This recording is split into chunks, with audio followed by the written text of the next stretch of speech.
So the thing that I learned this last weekend that really stuck with me is that I can handle the heat if I've got a fan on me, but getting fresh air into the camper, into the Falcon, is the difficult part. If I button everything up, it's not bad. We got into the 90s over the weekend with a feels like of 101, so you know, it was pretty warm. The problem I had was the wildlife.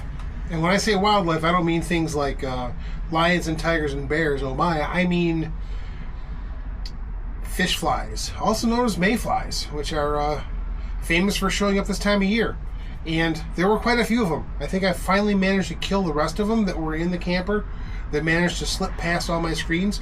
But part of it was I had to keep the doors closed. So what I did was I picked up a screen window kit, and I'm going to go ahead and see if I can't put screen windows on my side windows.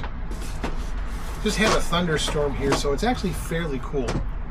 This is going to be boring, but I'll cut it down or speed it up or something. All right. First step, clean it. I'm going to be honest, I'm a big fan of alcohol as a cleaning solvent. I'm a big fan of alcohol, period. But as a cleaning solvent, it works out really good. Doesn't leave a residue. It filters, or it evaporates quickly. And I just need to make sure that there's no dust or residue on here that's going to keep the magnetic strip from sticking. I've got some clearance, so I shouldn't have any issues. But I do have to make sure it's clean.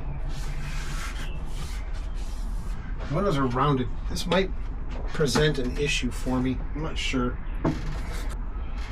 So here's our magnetic strip. You can get this stuff fairly cheap almost anywhere, but it came with a kit, so that's what we're going to use. Looks like it's back with 3M tape. It's only a guess because it's red, but 3M is usually pretty good as far as adhesiveness.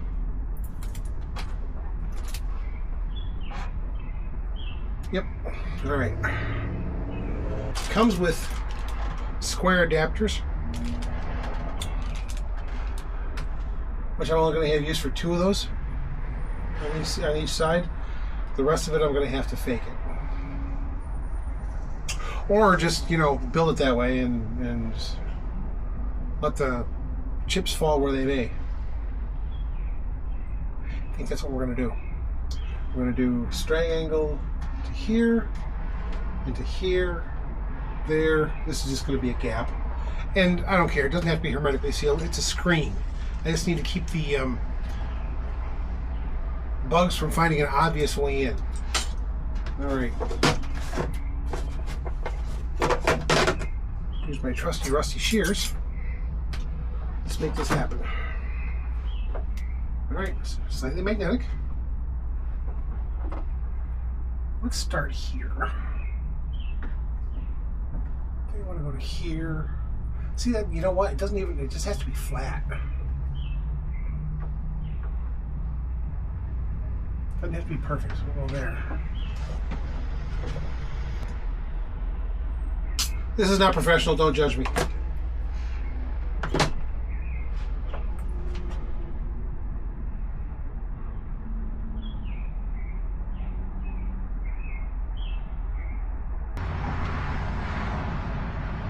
So here's a finished product.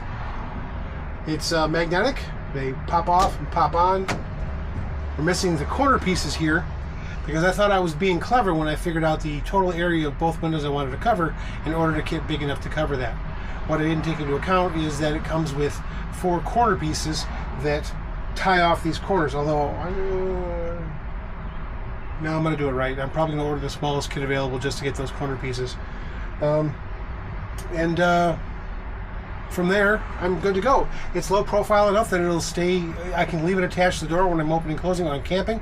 However, I will probably stow those for when I'm driving for the simple reason that I want to be able to open and close the windows as I'm moving. At least this one. Maybe not that one. I'll have to see how that works out. Anyway, On to the next project, which is the windshield cover, because this thing is like a giant magnifying glass. I was just checking the temperatures, and it was 102 degrees in this cab this afternoon, and 96 back in the base. So hopefully, if I get this covered, it'll help some with keeping the temperature under control in the back. The back obviously has more insulation. Anyway, talk to you soon.